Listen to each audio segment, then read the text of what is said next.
Hey everybody, welcome back. Jason from Firearms Unknown down here in Yuma, Arizona, and I'm super excited because yesterday we got a whole load of Kriss Vectors in.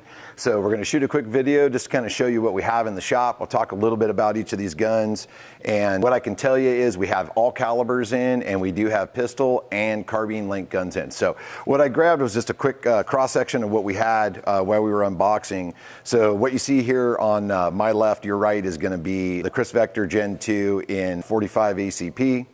Right next to it is going to be the 5.5 inch Kriss Vector pistol in 9mm.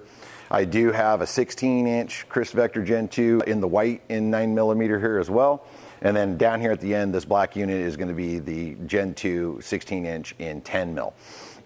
So what makes these guns so cool is they're kind of rare. I mean, they're out there, but they come and go. They're hard to get sometimes they're not. What makes them super cool is that they are Glock mag compatible. So any of these guns runs off that caliber Glock magazine, generally the Glock 17 mags for the 9mm. And what's really cool is that Kriss Vector makes these mag extensions for you. So whether it's 10, 9, 45, or 40 cal, you can take like specifically like the Gen 5 Glock 17 mag, which is a standard 17 round magazine. It's a plus 23. So this will turn it into a 40 round stick. Just to kind of run it across the board, your max capacity on your 45 is going to be 30 plus 1 in the chamber. Your 9mm are going to go up to 40 round stacks. And then on your 10mm, it's a 32 round magazine with the extension on it. So if you're wondering about round capacities, and these also can go down to 10, obviously, as well. We're going to talk about this a little bit later in the video, but this is your standard Glock 17 mag, and this is what's going to fit in these guns. So you can run down to a 17, or if you're in another state and you need 10s, you can run the 10 round Glock mags that are out there on the market for you. So back to Kriss's. I actually have one of these guns. I have one in Sniper Gray. It's 9mm. I've had it for a year and a half or so now. I have several of these mags with the plus 23s on it, and it is hands down like one of my favorite guns to take to the range, because everybody likes to shoot it. My wife likes to shoot it, the kids like to shoot it, my friends like to shoot it. When we go down for employee shoot days, everybody that works here wants to shoot it. It's because it's something different, and its recoil is so unique to any other firearm that you're gonna shoot. It's just a lot of fun. And we'll talk about that. So what makes this gun so fun to shoot is the Kriss Vector, the Super V system, or the KSVS system. And what that is most guns, when they fire, the bolts are going to run in a linear direction, right? So it's going to run down towards the back of the firearm. Well, with the Kriss Vectors, what they do, the Super V system, is your bolt, which is going to be in the closed position right here. As you can see, I have it locked open with a chamber flag in today. No mag in the firearm as well. You see the mags on the table.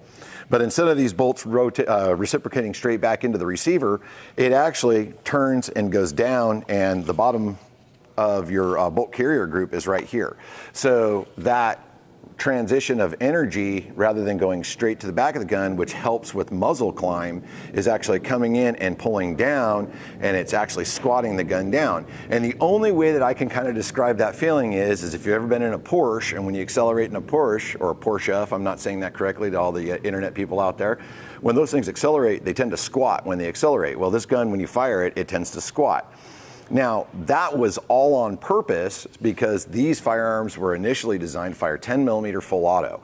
And so they wanted a weapon system that when it fired, something that would fight that muzzle climb. So the way that this gun reciprocates, it actually pulls the gun down in a flat fashion into your arm. So when you're shooting this, the recoil almost feels like this. It's actually dropping down into your hands. So that's why I say a lot of fun to shoot, great gun, really nice build. Some of the other specs on it is you got your full pick rail on the top. It does come with a nice set of low profile Kriss Vector sights on here, but capable of mounting just about any type of optic system that you'd like on these guns. It also is pre-set up so that you can put rail sections on both the left and the right of the gun. It does come with one pre-installed to the front for some sort of grip or light system or laser systems, anything that you want to run on these. Ambidextrous safety, that's one of the things that I will talk about was my concern when I first bought mine. I was pretty excited that it had this ambi system on it, but I did notice that after shooting it at a couple Steel Challenge matches and a USPSA match, that sweeping that safety on and off like that, I ended up kind of getting a blister on the side, the trigger finger right up at the top of my knuckle. And it's just because it has so much engagement. But in Chris's defense, or as a testament to them and how they handle their customers, when I contacted them about it, they already had a package set up so that you can neuter that down so that people don't run into that problem. So they had something that had already been addressed. It's very simple to do. I did it myself, not a problem at all. So the carbines are going to come with your standard 5-position, 4-style buttstock and recoil system, although there is no buffer spring or tube or anything in there. It does have the nice polymer grip. Trigger pull on it's very what you consider almost striker fire-ish, but it has a nice clean finish and they shoot pretty good. The rest of your controls are going to be on the left side of the firearm, so you got your bolt catch, your charging handle. It is non-reciprocating, so that thing's not moving around while you're shooting. As you can see, there's the other side of the ambi safety. So, and like this is the 45 ACP, comes in with, like I said, a 30-round capacity. So with these Chris Vector extensions, this is kind of what you're looking at overall on your build on that rifle, okay? And as I stated before, these can run flush fit 45 ACP mags in there as well if that's sticking out too far for you. So go right to the pistol here. This is a 5.5 inch.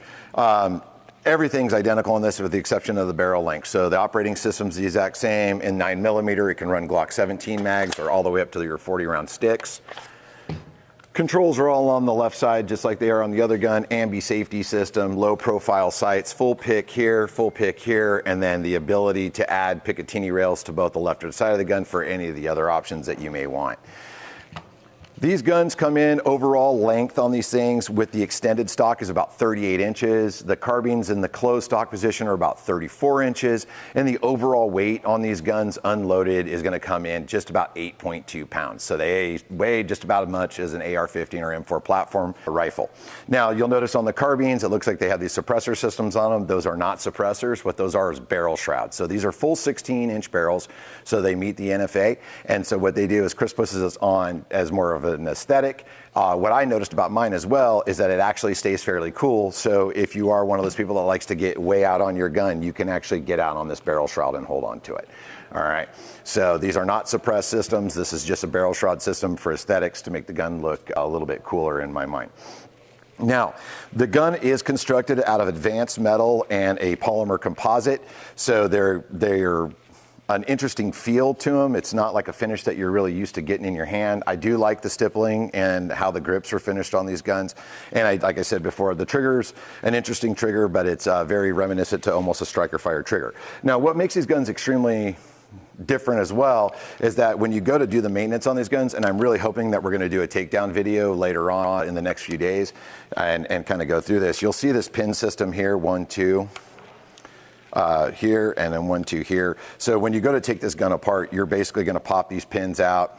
Your bolt carry group's going to come out of the bottom, and this gun's going to break in half right on this seam line here.